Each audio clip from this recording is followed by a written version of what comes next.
So as I was saying, the entire discussion is going to revolve around the CXO impact, innovation and trend mapping, key trends which will define the future of maritime. Before I call upon stage our moderator, there is a little video that we would like to share with you. And this is a video titled Mapping a Maritime Just Transition for Seafarers. This insightful video sheds light on the challenges and opportunities facing seafarers in the ever-evolving maritime landscape. Can we have the transition video, please? Mapping a Maritime Just Transition for Seafarers. Over 90% of world trade is carried by sea. While supplying the world with food, fuel, medicines and goods, the global shipping industry accounts for 3% of global greenhouse gas emissions. For shipping to reach net zero CO2 emissions by 2050, it must shift away from fossil fuels and transition towards low and zero carbon fuels, technologies and ships. This fourth propulsion revolution will require over $1 trillion in investments. While we can build a zero-carbon fueled ship in 3 years, it takes over 10 years to train a seafarer to achieve the competency to operate it. The world's nearly 2 million seafarers will need additional skills and training to handle these new fuels and mitigate any health and safety risks for seafarers, ships, communities, and the environment. The Maritime Just Transition Task Force was formed to ensure that shipping's response to the climate emergency puts seafarers and communities at the heart of the solution. According to the ILO, a just transition means greening the economy in a way that is as fair and inclusive as possible, creating decent work opportunities, and leaving no one behind. The Task Force Secretariat commissioned a report from DNV to provide insights into seafarer training and skills needed to support a decarbonized shipping industry. The report showed that a lack of clarity about viability and uptake of alternative fuel options is making it difficult to plan effectively for the transition of the maritime workforce and to attract investment towards skills compatible with the industry's decarbonized future. The report models 3 emission reduction scenarios and estimates the number of seafarers requiring additional training to handle alternative fuels up to 2050. Under all 3 scenarios, there is an immediate need to start putting the training infrastructure in place. In response, the Maritime Just Transition Task Force is launching a forward-looking 10-point action plan, setting out recommendations to unlock the skills needed to support decarbonization goals. This includes strengthening global training standards and ensuring a health and safety-first approach. To find out more, visit the ICS, ITF and UN Global Compact websites to read the full DNV report and the task force position paper.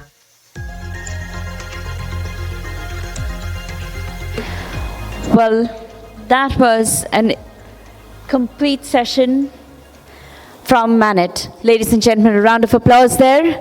There's a lot of work and training that has gone back behind the scenes for the video. Now, please join me in welcoming, I'm sorry, that was the video from the Mapping Maritime. I'm really sorry for that.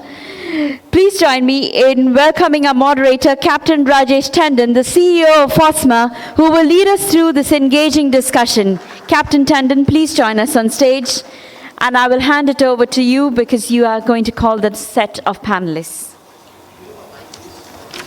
Yeah. Is there a reduction in time or something? No, we just... Okay. Good afternoon, everybody. I would suggest that you guys remain awake because I'm the one standing between you and your lunch. So let's make it go quickly. Taking a cue from this particular video that you just saw, some of you may recall that in the Global Ship Manning and Training Summit organized by Marex ATPI, held in September 2023, the subjects deliberated on the subject of just transition in one of the entire sessions. Senior representatives from ICS, ITF, IMEC, amongst others, shared their views and highlighted the efforts underway. A summary report of the panel discussion on just transition, which I had the privilege of moderating, was prepared and circulated by Marex. Where's Kamal? Thank you, Kamal. And I believe that serves as a good starting point for the panel discussion today. The report discussed the transformative changes in the shipping industry driven by automation, digitization, artificial intelligence, and green technologies. And I think we've heard enough of all this in the last 2 days. It was also stated that it is estimated that approximately 800,000 seafarers globally need to be new skills to be adapt to these changes by mid-2030. This 800,000 figure is, getting stuck in our brains now. The report emphasized India's potential to become a significant player and the evolving shipping landscape aligning with the United Nations Sustainable Development Goals. The opportunity could enhance employment, drive technology, innovation, attract foreign investments, and establish India as a reliable maritime nation. We've just seen the DG's ambitious roadmap as well, seeing us through the next 25 years. The report presents key questions for seafarers' representatives, ship owners and ship managers and regulators, addressing issues such as adoption of new technologies, reskilling initiatives, health, psychological well-being, safety, compliance, and environmentally sustainability. To be honest and frank, I am confused what the future fuel is going to be. We've heard so many options. This could be an option, that could be an option. So the question is that if you don't know which way you're headed, or you're making 3 or 4 pronged attack, the people who are at the end of the whole chain are the seafarers. How many skills are you going to train them on? Are you putting more pressure on them? And I think we need to look at those points in this particular presentation. Historically, we have seen that decisions relating to change in curriculum, training standards, etc., have been taken without sufficient stakeholder consultation. And I'll qualify that. When I say without sufficient stakeholder consultation, I don't mean that they are not represented in the IMO. But the people represented in the IMO are one representative from each country, some from Global Med, from Nautical Institute. Is that sufficient stakeholder? The key stakeholder is the seafarer. And is the consultation taking with them, with the larger masses? This time around, it appears that the various interests have come together and are working in a collaborative manner to navigate the seafarer skill in a structured approach. Collaboration and action amongst the various parties are emphasized to establish industry-wide standards, as is the importance of incorporating maritime awareness, education at school level, highlighting diverse job opportunities in the sector, and reshaping public perception. Open questions explore the potential for dialogue between industry stakeholders and academia in seafarer supply nations, collective contributions to reshaping public perception, and innovative approach to attract and retain talent in the industry amongst an evolving skill requirements and advanced technologies. At this stage, may I request the esteemed panelists to please join me on the stage. You guys are all there, so you know to read your names and get there. Captain Jayakumar, Mohan, Naik, Manoj, Gandhi, Kunal, Katyal, Vineet, Gupta, and Girish, Phadnis. This galaxy of industry stalwarts brings over 150 years of collective seagoing experience. To take matters interesting in this panel discussion and to get a diverse view, I will take the liberty to assign each of you a role to play in this, to give you diverse perspectives. Captain Jayakumar, no surprises for you. You are going to play the regulator's role. Ship owners' perspectives, I would invite Captain Mohan Naik and Manoj Gandhi to give the ship owners' perspective. Kunal, Katyal, and Vineet will request your ship manager's perspective. And Girish, you have the enviable role of wearing the seafarer's hat, having worked on both sides of this, on board and ashore. So I would request you to don the seafarer's hat and come up with the...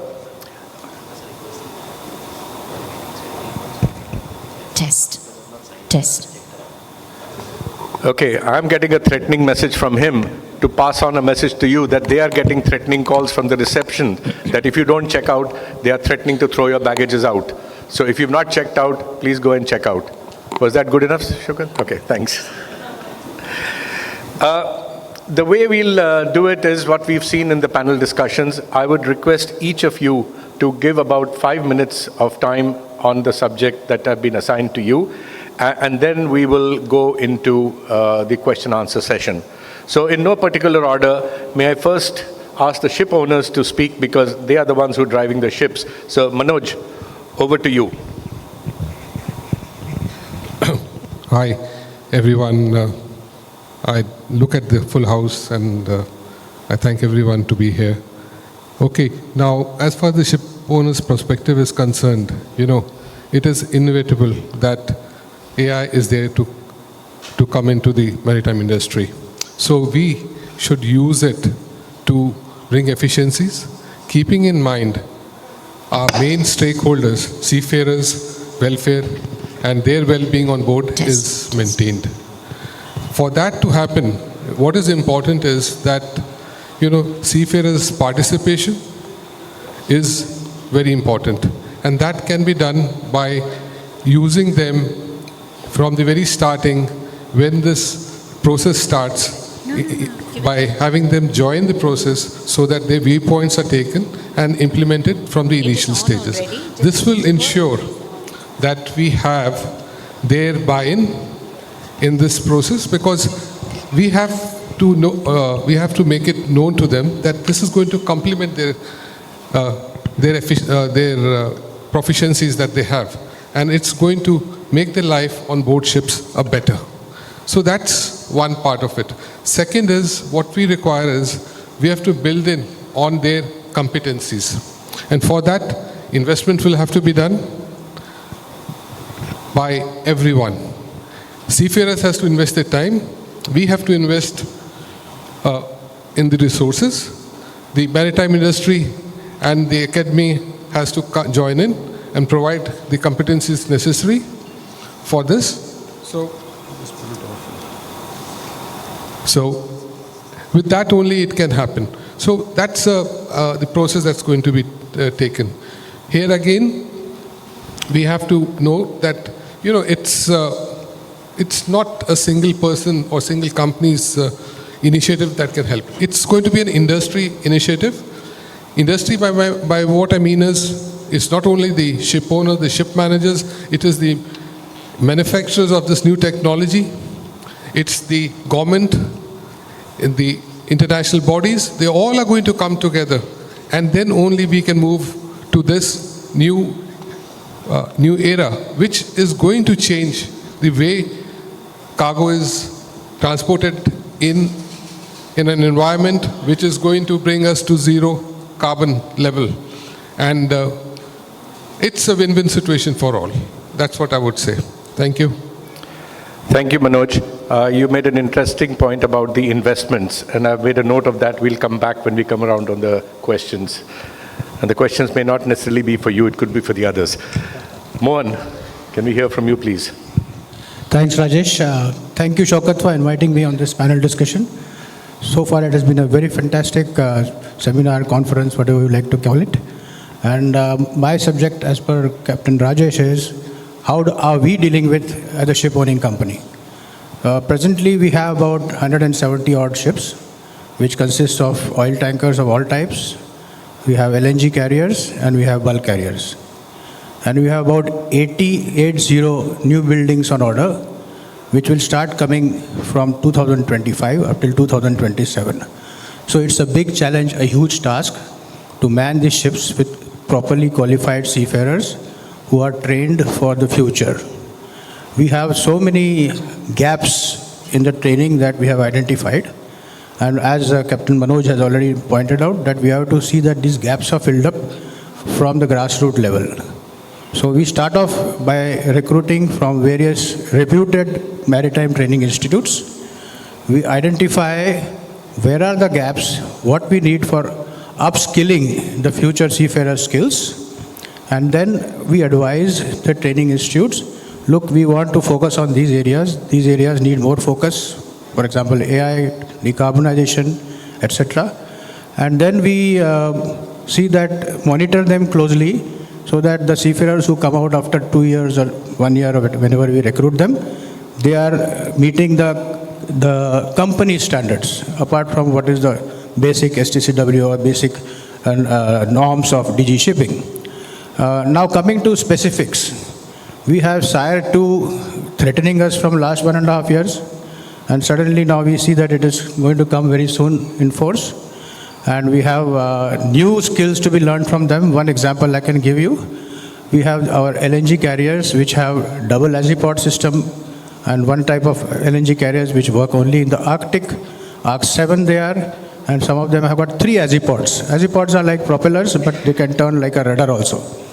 And these require specialized skills, and seafarers on board, for example, they require specialized skills navigating in ice-bound areas, and these need to be properly trained, these seafarers. We have only one training institute in India, which is Anglo Eastern, which is training them for ice polar navigation.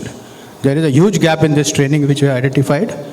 Earlier, we used to train them from St. Petersburg in Russia at Makarov Training Institute, but now it's not possible because of the Russian-Ukrainian conflict. This is one area. The second area is simulation. The SIRE 2 requires a few ideas on simulation. For example, if I need to post a senior or a junior officer on such type of LNG carrier, he will need to be trained on a simulator which is exactly a replica of the ship that he is going to serve on. Are we having such simulators in India? I'm sorry to say no. We have examined many, I don't want to name all the simulator companies, there are just a handful of them who manufacture simulators. We have a big problem in making such kind of simulation available which will meet the SIRE 2 requirements. The third thing about SIRE 2, which is also coming into focus now, is how to deal, the human factor in how to deal while you are having the oil major inspection. And that becomes a challenge because there are going to be lots of gray areas still which we need to monitor and see that how we can manage. We have also other things like when the seafarer newly joins the ship, how is he going to familiarize himself with the new techniques? Is he getting enough of handshake on the board? Or is he just reading some manuals and going on board? So it requires a lot of focus in training part of it, so that he is trained to go on the ship, because everywhere we cannot just keep giving parallel voyages. There are for seniors, it's fine. The next thing is the engines. The engines which we are going to have in the new deliveries, it was of course ME engines, now everything is ME, but it was MEGI engines which were there, which were coming in, and now we are going to have MEGA engines, which are the low pressure engines. And nobody still now has got a blueprint of such engines who can train our engineers on that. And in fact, we are in talks with various simulation companies where we'll have to give them the specification of this engine, and they will develop such courses for us. And this is in short what I would like to tell you, that there are lots of gaps which we need where the future seafarer can be trained for this. And of course we have the decarbonization. Everybody has talked about green fuels, so I'm not going to talk much about it, because we are sure that things will shape up and we'll be able to train our seafarers in the new technology on green fuels. That's all as my opening statement. Thank you. Thank you, Mohan. I think that was a very detailed thing. I think you answered all the questions yourself, but I'll have to think of new ones to ask you now. So may I request Vineet, please? Okay, fine. I'll just... First, give us an overview of what you think about the future, what's happening, and then we'll come to the questions after that, please. Thank you. The technologies will keep coming all the time, and the latest talked about technologies we are talking about is AI and machine learning.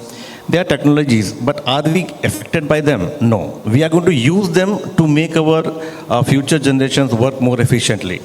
So that's technology we're talking about. So that is not in our control. We will use them as they develop. Our latest challenges we are all talking about for last couple of days is the fuel. What kind of fuel are we going to use? Because the threat which is looming is right now is decarbonization, digitalization, and how do we cut the carbon? And as you see, it is a continuously changing technology or the what we choose. We are using LNG as a fuel, which we were talking so much about LNG fuel some time back, and today we don't want to talk about it. It's already on the way out. We are still delivering new ships, can you believe it? And we're talking about it as a something fuel which is on the way out. So what are we doing? We are training people in running the ships with the LNG fuel, which are not going to be the future fuel at all. You see? So what is the future fuel? Is going to be most likely talked about with a little bit of a risk is a toxic ammonia or a highly flammable hydrogen, or maybe something more will come up like electric batteries will be stored in some form, or the wind energy. So a lot of things are there, and our seafarers will have to adapt to use them. But end of the day, we have to understand that technology will have to help us in developing those new equipments who will run the main engine with the new fuel. The threat will have to be handled when we are using hydrogen or ammonia. There are threats. So we have to learn to handle those threats, and that is where our seafarer will have to be trained to handle those threats. You know, they will not have to worry about how will it run the engine. Engine will run with the fuel. That's not a problem. And that is the basic knowledge every seafarer already coming up with.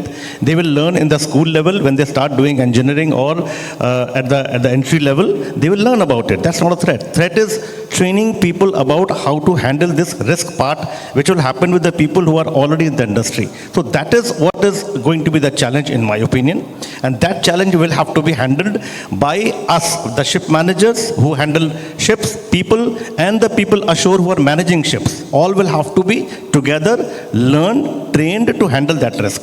That's what I think is the key question at the moment. Thank you, Vineet. I think you've touched upon it, the very important. You have to read, learn, and manage. That is as managers, that's your expertise. And being amongst the leading ship managers today, that should be easy peasy for you completely.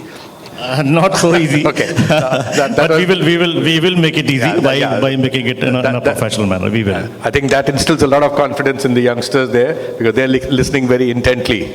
Kunal, can I come to you now? Good afternoon, everyone. Thank you for having me on this panel. So I'll take it on from where Mr. Gupta left. So we've been asked to wear the ship manager's hat, and I'll just like to give a few perspectives as a ship manager, what are our challenges today. First and foremost, we don't know on what fuel we are supposed to train our crew. It starts from there. And secondly, every owner who comes to us, the first question they ask us is, do you have crew ready to take over ships with the new fuels? Now, how many crew do we train for the new fuels? We don't know.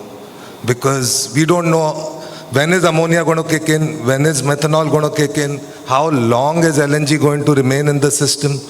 So it's kind of confusing the whole ecosystem, and that is the first setback that we get. To follow it up, when we further start speaking to the seafarers, they are doubly confused than us. And I empathize with them, because if we as ship managers who are at the helm of, so do we believe, at the helm of driving this industry, if we do not have ample clarity, then who has it? And thirdly, when we approach our regulatory bodies, whether it's flags or administration, everyone is interpreting these rules very differently across the globe. We've got flags, without naming any flag here, where when you are taking over a LNG dual fuel dry vessel, the flag is accepting crew to spend 30 days in the shipyard with one LNG bunker viewing, and he gets the flag COP for advanced dual fuel vessel. However, the local administration of that particular country does not accept this mechanism. They would like to see 30 days of sea service. So, I mean, as I said, that the regulatory bodies, along with which are the flag, the local administration, everyone is interpreting these rules very differently. That makes our life even more difficult, because that even kills our planning further, because we don't know now which route to take. because we cannot start training a crew for every single flag or every single type of vessel where he's going to go on, So these are the few challenges which are fuel related, of course. Now, if I can just add on a little further, we've got, every time a crew walks into the office, irrespective, a master or a messman or anybody, they are confused. When you sit down over a lunch with them, they are super confused. They don't know which all trainings are coming their way. Is it technically, are the trainings technical in way of knowing how to handle particular fuels? Are they expected to become psychologists? Because now RightShip and others want your crew to be trained on mental well-being, and they should be able to pick up soft signals of any kind of issues like these. Thirdly, we tell them that half of things are going to be AI integrated, so they don't know anything further than AI stands for artificial intelligence. So we've got people who are running the ships, and we need to get them ready. Now, to get them ready, the only way we believe is that we have to kind of, we can't do it all together at a global scale because it requires too many stakeholders, but forming small groups and kind of starting to have some kind of small disruptions so that we can move some blocks of crew together to start becoming relatable to the challenges that are coming their way. So that's my view on the whole thing. Thank you very much. Thank you, Kunal. And I think you have given an easy transition to Girish now, because everybody has spoken about the seafarers has to be trained, seafarers have to be told, seafarers do not know. So over to you, Girish. Should be easy now. Thanks, Rajesh. Thank you for the whole panel. You all made my life very easy. So basically, when we talk about transition and when we talk about the crew on board, of course we're going to face challenges, and that is exactly what is happening today, and most of the companies are facing. But the point is, when we look at the hierarchy, the owner, regulators, then the ship managers, and the last person is the crew on board. They are the bottom line people who are the most important people.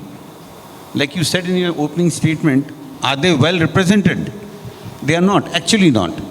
We have various bodies who are one representation from them, and rules are made. So the question comes finally is, how do we tackle this and what are we doing?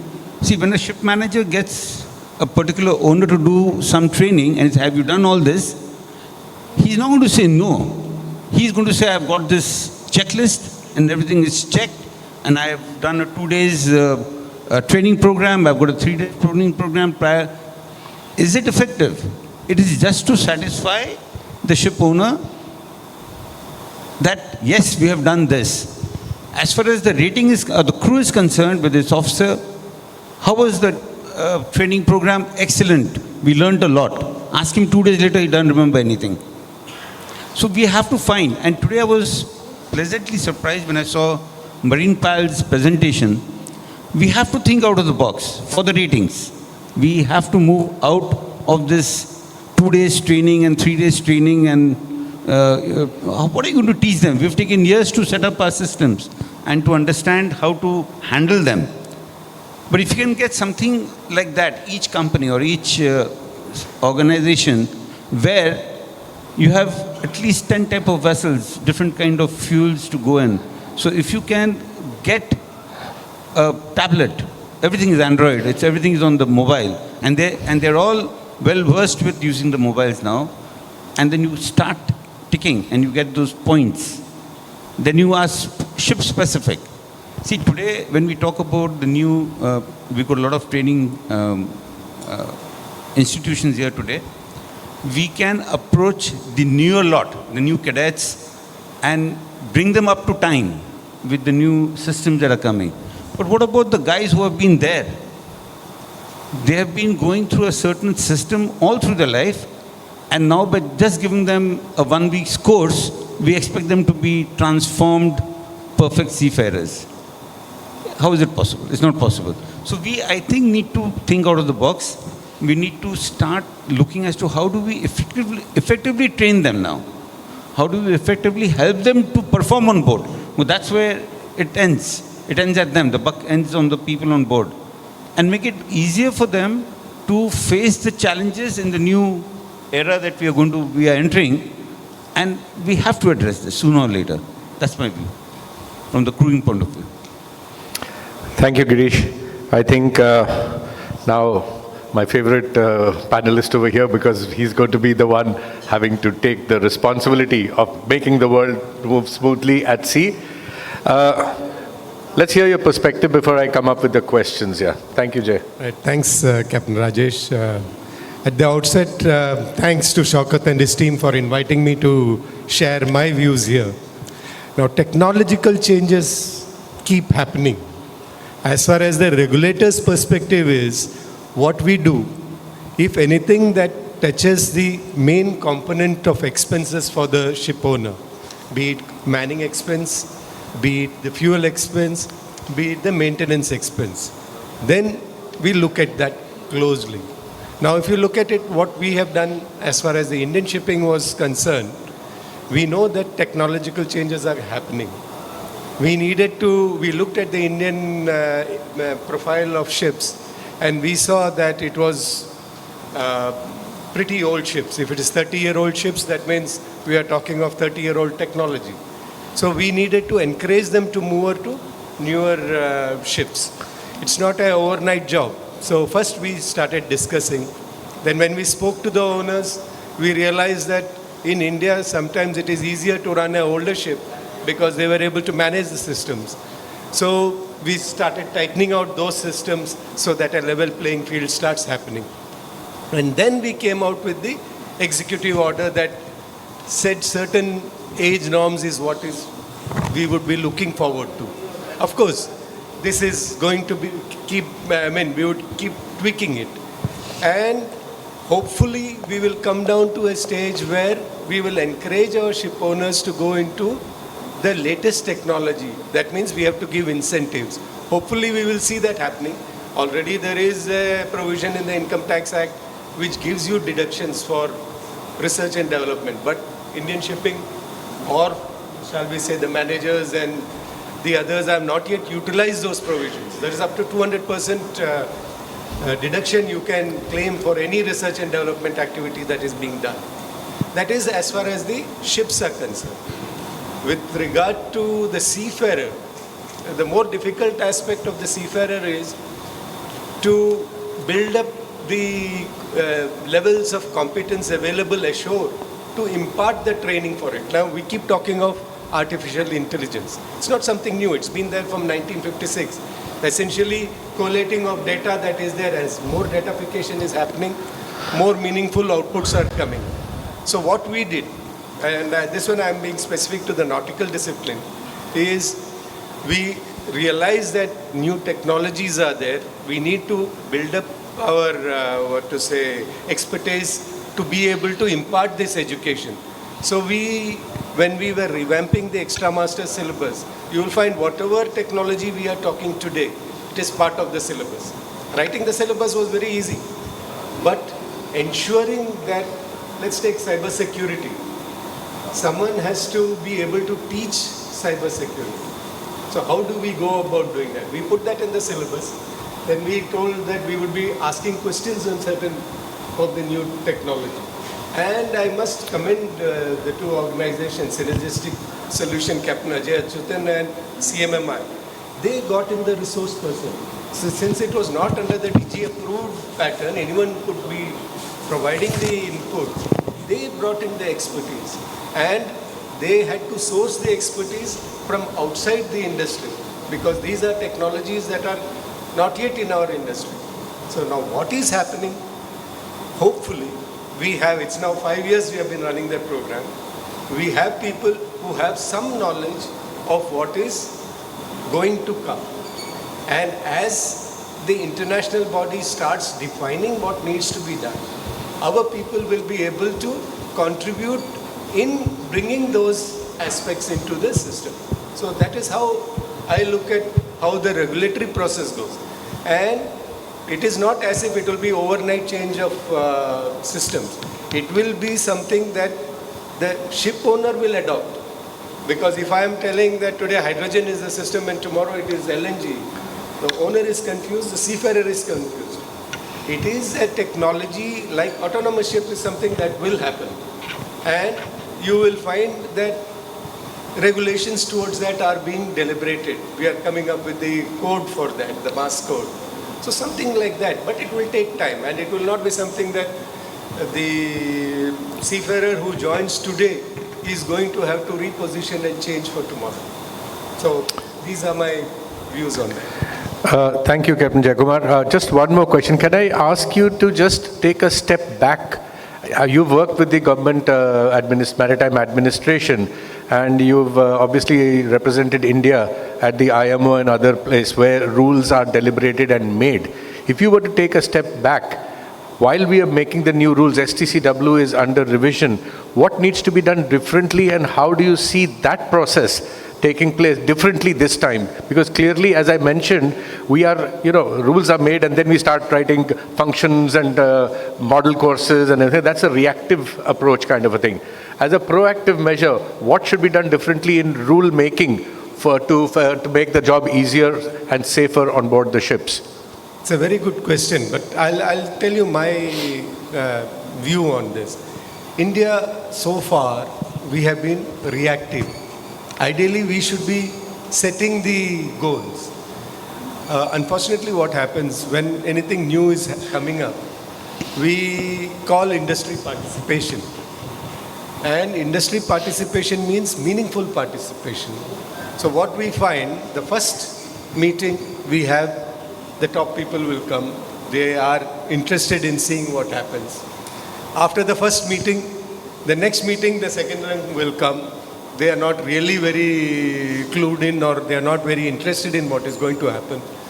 The third meeting, you will find that the person there is not really interested, he lands up. And then what happens, the regulations are left to that occasional interaction. Maybe I have spoken to Captain Tandon and he has given me a perspective, so that may come in if at that particular instant whoever is in that system is taking it.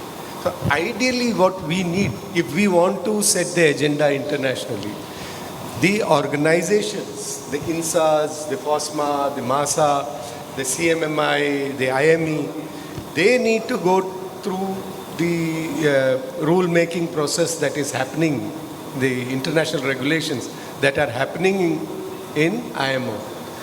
There must be papers circulated, and this will not happen gratis. It takes a lot of effort for each person. What we are expecting is, from the administration, we would want one of these organizations to give us the inputs. These organizations will ask someone from within their system, please put in a 2-paper. He has his own work to do. And at best, if there is a lot of pressure from the administration, cut, copy, paste, something is put and given to the administration. That doesn't change you don't set the agenda.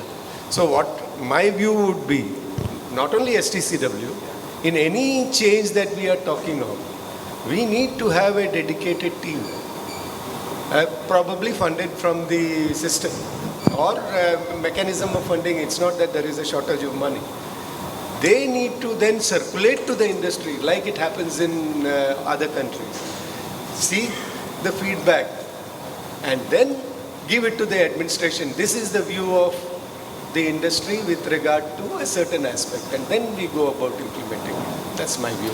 Yeah, thank you. And thanks for pointing out the participation and interest of the industry. I'll make observations because I have been part of this industry, I think 30 years ashore. And I remember the kind of momentum and excitement we had when STCW 95 was being done. There was midnight oil being burned voluntarily by the people, etc. When it came to 2010, the interest had, fatigued out, if you like. And then this time round, we haven't even submitted anything for a change of regulation, let alone anything else. I believe now the date is in November. The point I'm trying to get is that unless there is a structured body, a think tank, done under the aegis of the Director General of Shipping, And the Director General of Shipping has mentioned today that they want to be the market leaders and the rule makers rather than rule followers. So do you think such a body will survive from your experience? Because we do a lot of things with a lot of, CMMI is here, IMEI is here, Global Met is here, FOSMA is here, MASSA is here. So they are, all the bodies that you mentioned are represented here. But is it a workable solution to have a think tank officially designated with subject matter expertise? Is it possible, first of all, within the structure and working ethos of the DG Shipping? And I'll ask this question to Harish also a little later. I think DG Shipping always welcomes inputs from everyone. So be it in a structured format or an unstructured format.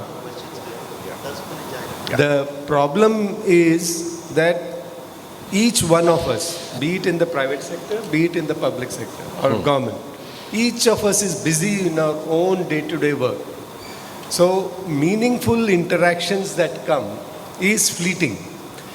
Ideally, we tried the think tank approach. Some years back, there was a think tank that was actually constituted, notified. We would call them over for discussions. What we found that at the end of it, I'm sure each one of them has given very meaningful inputs. But what is important is the output from that. Has any meaningful output come about? Yes, you could have 10 people in the think tank. But each one of them are very important components of the system. They can't devote 100% time to this particular venture. They have got their own organizations to run. So what I would say is topic-wise think tank may be what would be important. Now today, if it is autonomous shipping, I think a topic-wise autonomous shipping think tank, looking at the different components, be it the engineering component, be it the seafarer component, be it the employability component, how we will, when it happens, 10, 20 years down the line, how we will capitalize on being the first mover for it.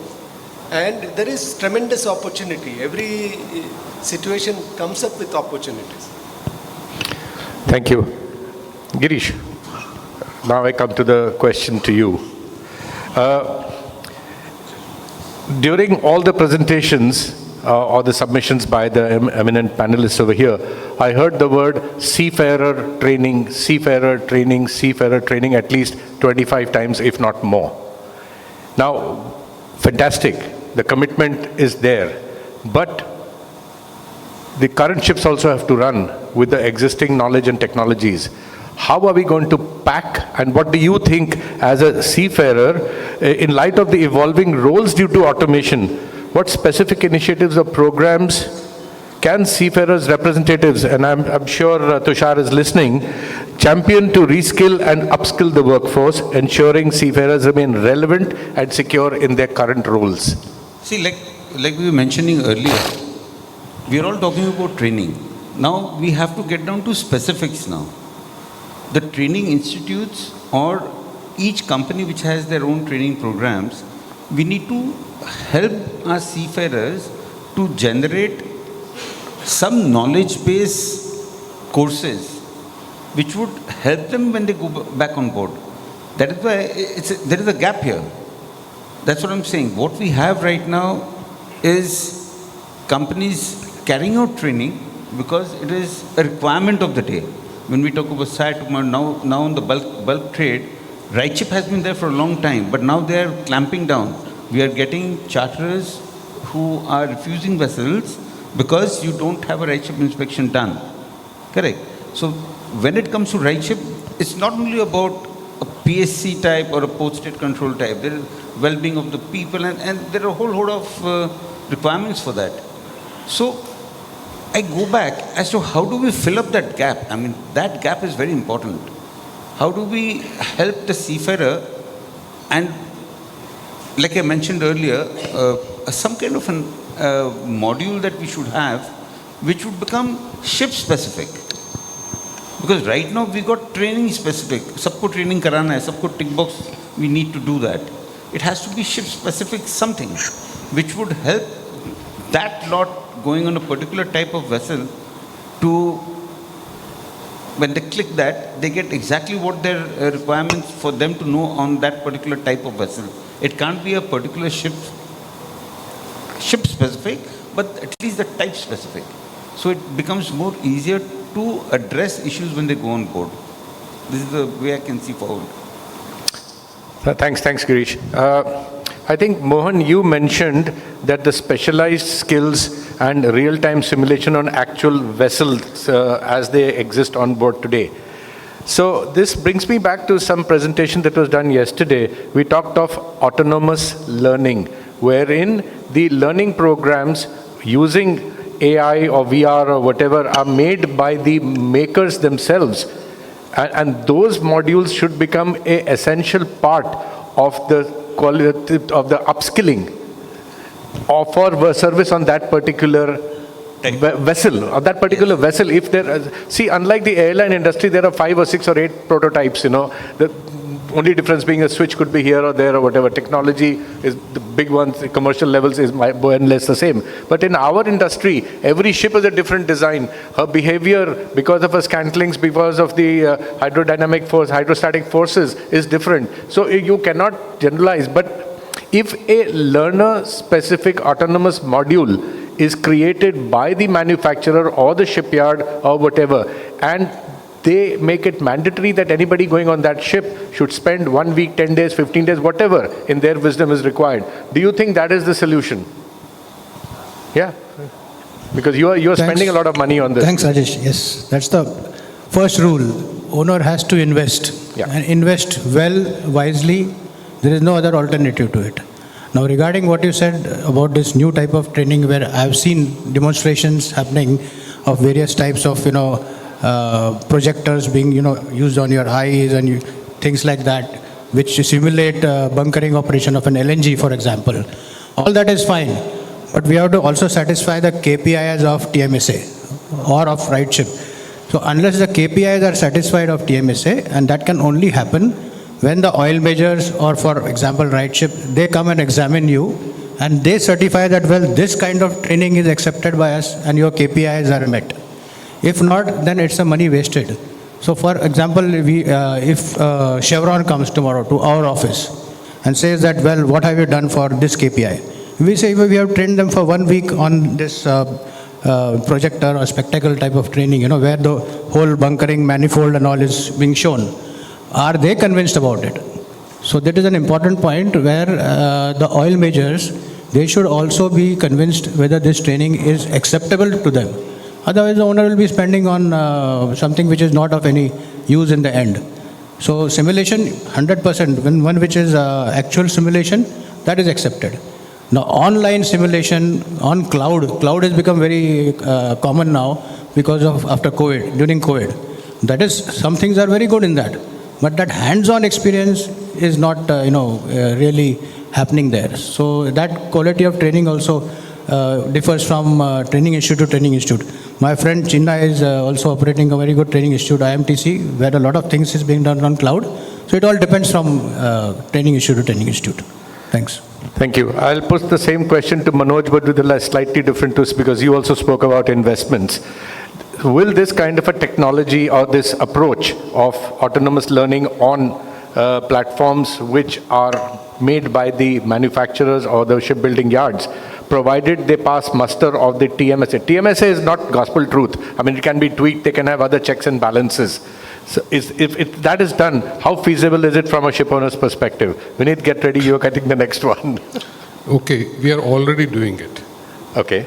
So now, when we got our LNG fleet, so the modules that are there, when we built them, that was part of the shipbuilder owner's agreement that they will provide us with a cloud-based simulator for training our staff. Because earlier, while in the shipyard, the first lot gets trained. That's not a problem. But for the future lot, they have provided us with a simulator. Now, these days, things have become easy. It's on the cloud.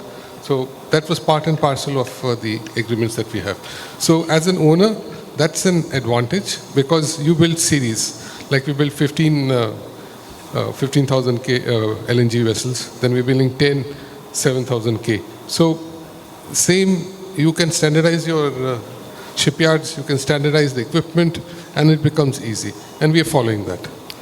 Thanks. So the next question is what he mentioned about the TMSA. How will that acceptable to the Chevrons and the Mobiles of this world? We have an advantage being on containers. Okay. I mean, would that or should that be acceptable after due scrutiny and verification? I'm sure, oil majors, I've worked earlier with them, but I mean, they are quite, mature people, and they do understand what the industry is doing, and they handhold in it. Okay. It's a very go-about situation. It happens. Thank you. Vineet, now, Kunal touched upon the subject as a ship manager. You've got various types of owners and collaboration. Do you think there is an opportunity for industry players here to come together and create a environment where such expensive investments in training, equipment and capabilities will work? Obviously, we have to bear in mind that most of us are competitors and there is always the secrecy issue and everything. But if a simulation is being created and it is run under the banner not of individual companies, I know Anglo Eastern does a great job with their training and they keep an arm's length with the whole thing. But everybody, when I speak to some of my people as CEO of FOSMA, why don't you send them to Anglo Eastern? Saab, wo hamara aadmi ko poach kar lega. That, I know it doesn't happen, but having said that, if it is done in a industry neutral ground, do you think that is an approach that would work to promote the employment and make it easy for our seafarers to go and drive the ships they are assigned to? Thank you, Captain. I will always say that we are not in competition. I mean, you have your owners, you have your seafarers, I have my owners, my seafarers. If we collaborate, what you're saying precisely is what is going to benefit all together. I don't think, as you mentioned, Captain Debu is here, he will confirm that. We haven't denied anybody any training. It is for all, because we haven't got any training which is specific to only my ship, which is our industry training, and it is provided to everybody at a cost. It is definitely easily available, and a priority is given to the Anglo-Eastern seafarers first, naturally. But it is available to all. It is not hidden or people are kept at arm's length. That's not the case, as far as I understand, as far as I know. I can just want to say one thing, as when the new technologies are coming, I think it is, I happened to meet one of my colleague from Hong Kong very recently, and he is the head of AETS, Anglo-Eastern Technical Services, which is supervising the new construction, new building, and of course new building means new technologies are being embraced in the new constructions. Of course owners decide that, and he's saying this is very naturally being done, that when the new technology ships are being built, how to train people are going hand in hand. Like left to decision decided to be decided later on. It is not. They're thinking this is a new thing which will be used by the seafarer, and how will we train them and how the safety aspect of that will be covered. It's all going hand in hand. Being prepared, dummy jigs are being prepared. We'll bring them to India, perhaps fit them in our training centers or the academies, and when they will be available to all the industry. Now the question comes, the cost of that, how will they borne? Of course, it will be in terms of fee, so it will be borne by everybody else, but it will be available to all. End of the day, I see if the Indian seafarer grow, every company, all of us grow automatically. So we should leave that thinking of competition, we should collaborate. And I want to say only one thing, that I was talking to DG sir just a couple of hours back here in this room itself, and I think why should we not compare the number of berths with a particular operator and the number of berths, training berths with the same operator? Can we have a comparative study and see which operator is just simply milking India and other one is creating manpower in India? Why? If that will working in favor of all of us, there's a collaborative work. We all create people together for the benefit of all. And when the more number of people are available from India, seafarers to work for the ship owners, more business will automatically come in. Some will go to you, some will come to me. Where is the competition? It's collaboration all along. Yeah, thanks, Vineet. I think the organizations that are represented in this room, we don't have a problem. But for every one representative company represented here, there are 10 on the streets who are doing something which is very, very shameful. I'll go strong enough to use the word shameful. And that's the one that we need to perhaps carry. It is in every economy you have such people. Maybe not at that ratio, but they are there. But we as committed, my view is that we as committed people of the industry and well-wishers of the industry and drivers of the industry need to work on this collaboration thing. Because we make a difference. We will make a difference. Those small players will be wiped out. We will make a difference. Absolutely. Thank you. One of the subjects that not been touched upon just up to now is the importance of communication. And Kunal, I come to you with that one.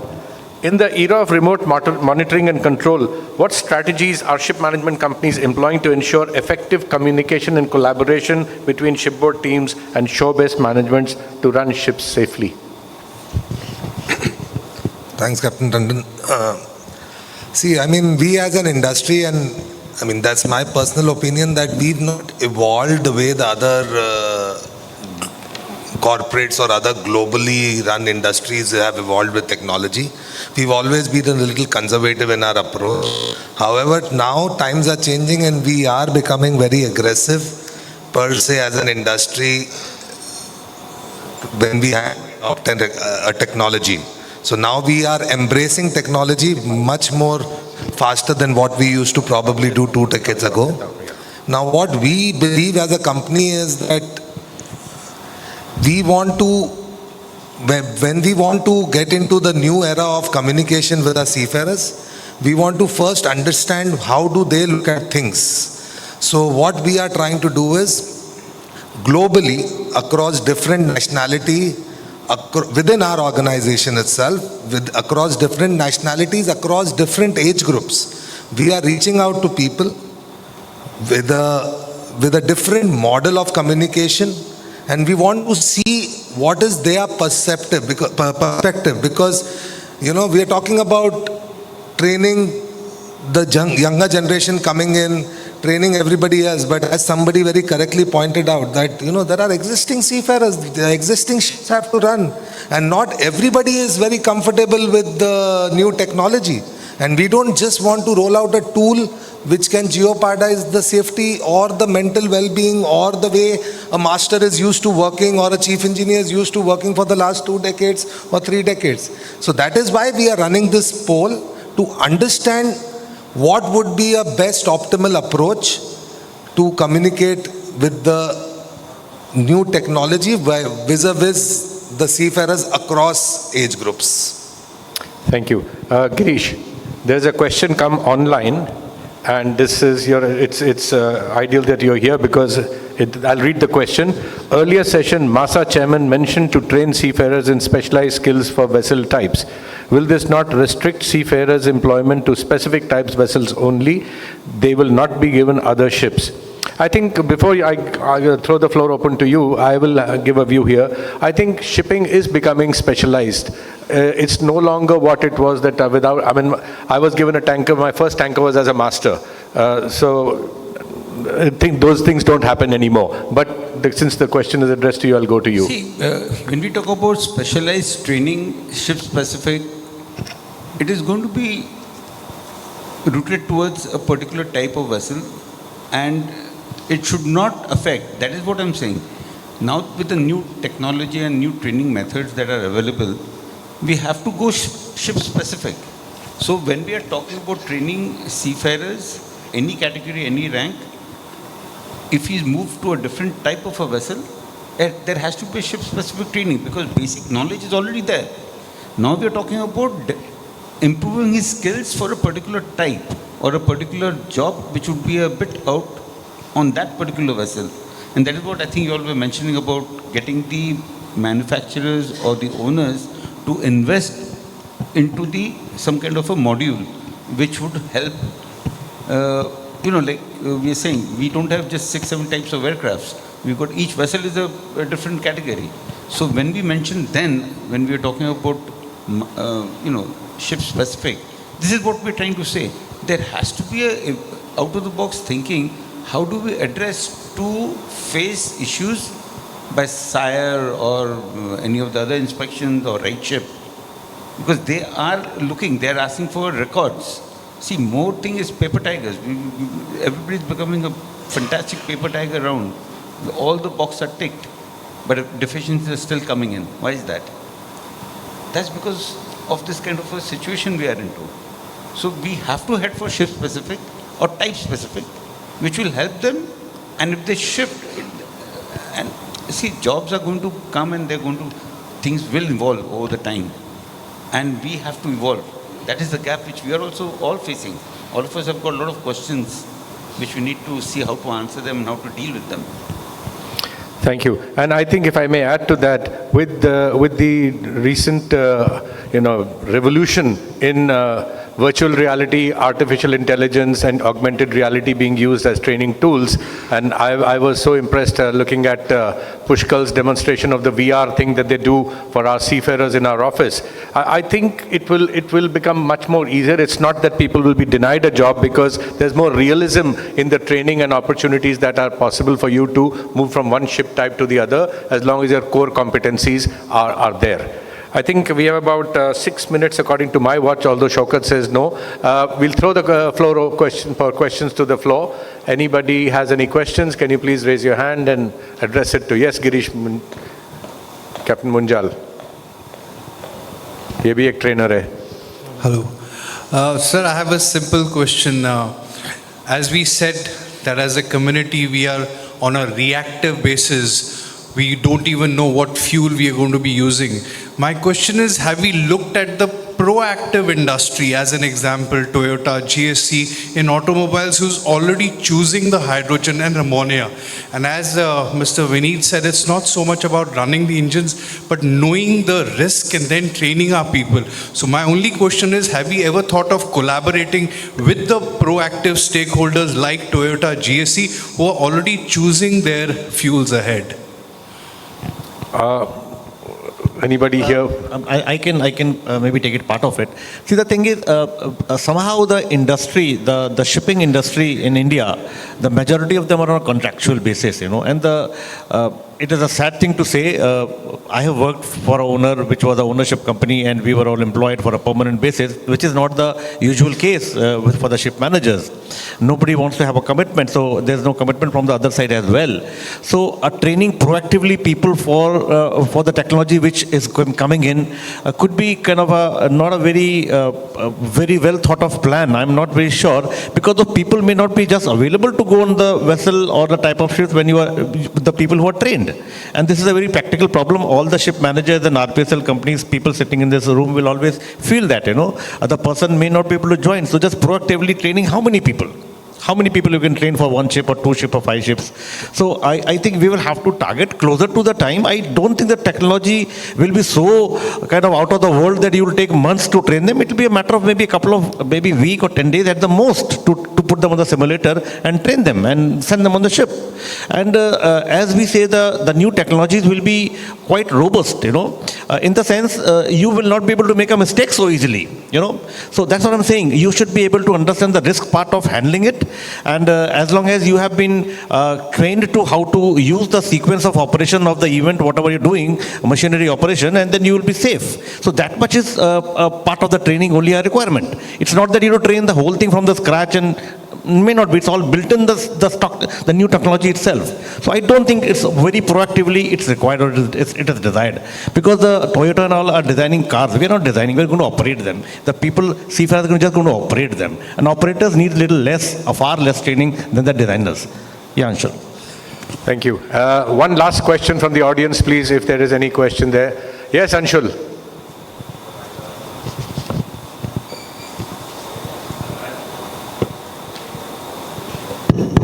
So as far as training the seafarers is concerned, a lot needs to be done by all the stakeholders. I'll give you some examples.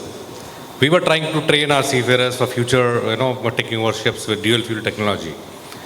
Almost 40 to 50 guys they did their basic dual fuel certification, advanced dual fuel certification. But when it came that they have to sail for 1 month and do one operation on board, who's going to pay for this 1 month of parallel sailing? as a ship manager, we can't pay from our pocket. We have limitations. From the owner's point of view, till the time you get the ship, they will not pay for, who's going to pay for this training? So a lot needs to be done. Entire industry stakeholders have to come together to keep our seafarers trained for future technology. I'm just giving you an example of dual fuel technology. There's so many things which are coming up. So it's a very vast subject, and answer is not going to be simple. It's going to be very complicated. Unless we all come together, it is very difficult to find a solution. Thank you, Anshul. With your permission, I'd like to answer to that one. Anshul, I think it's a question of supply-demand. If tomorrow there are 5,000 seafarers looking for one job, they will spend the money themselves to get themselves skilled up and go. If, however, there is a shortage of seafarers and the owner wants to drive his ship, he will spend the money. The point is that as a manager and the owner, that's a commercial relationship and a commercial contract. If you factor that in, and if the owner is a responsible owner, and I say responsible because if they want to preserve their asset, after all, it's their asset that is being prepared or being looked after. It's workable because these people are all doing it, and I don't think many of you here, or any of you here for that matter, really cut corners when it is required in terms of the experience, etc., which is demanded by the owner as per your contract, or as per the oil major contract, or as per the charter party. Sir, nobody is going to take a shortcut for sure, but how many people we can skill, how many people we can train on our expenses? I'm talking about from the ship management point of view. We trained almost 40 to 50 guys and we had to stop them because we were waiting. And again, how long we can continue with these expenses? Like I said, and Vineet said, it is this room that has to build up the asset for the national growth. Can I just say one short thing? I think, Anshul, I think you're touching the right chord. We all are aware of it, what you're trying to say. See, I just give you an example. One company is training a guy by putting him 1 month on the ship, on the simulator, and all kind of courses, spend $5,000 on this guy, and he finishes ships, comes back. Another company give him $6,000 and takes him away. Absolutely. You're trying to say that, I understand. So, so what Captain Tandon very nicely said, yeah, this happens. This one company spent $5,000, other company pays him $5,000. So seafarer is getting benefit and goes to the next company. And this will not happen. This will not happen if we don't have it will not happen if we don't have a shortage of people. If we have sufficient number of people, nobody will poach from here there. Yeah. And then that's why I'm saying create more and more people. We all have a responsibility to create more and more seafarers together, collaborate together, create people. There will be no competition. It will be only collaboration. Thank you, guys. I think I'll call it a hard stop now and just summarize. I think I'll address the young cadets over here. I think there is a great opportunity ahead for you in terms that the preparedness of the industry is becoming more and more important and relevant. They are getting prepared for the future. We've heard there is a shortage and there's going to be a shortage, and the opportunity is therefore for you guys to remain ahead. Put in that effort now, remain relevant, remain ahead of the pack, you will do better. And the outlook for the industry is good because this industry is here to stay, even if it is autonomous vessels, and you guys will be relevant at least in your lifetime. Maybe the generation next, after you guys are here, they may have a problem, but I don't see that as a problem for you. Thank you very much for being a great audience. Panelists, thank you for being a great panel. I think it was meaningful. And Anshul and Vineet, you can put on your boxing gloves and we'll go down below and have another round there at lunchtime. Thank you.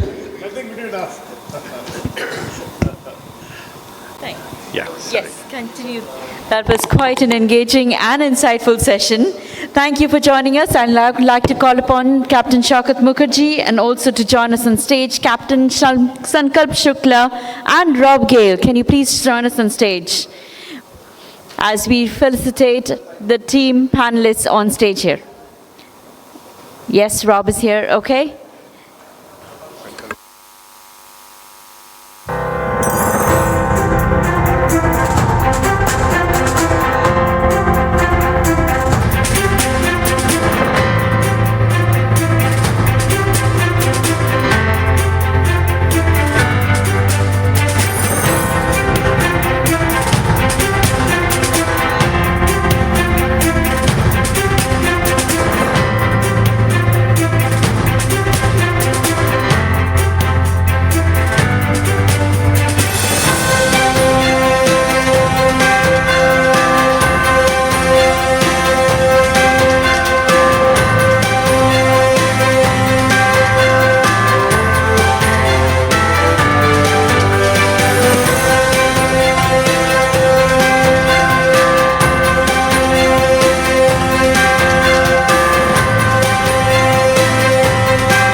While this photograph is being taken in progress, I'd like to inform that we will now break for lunch. Our lunch is being served.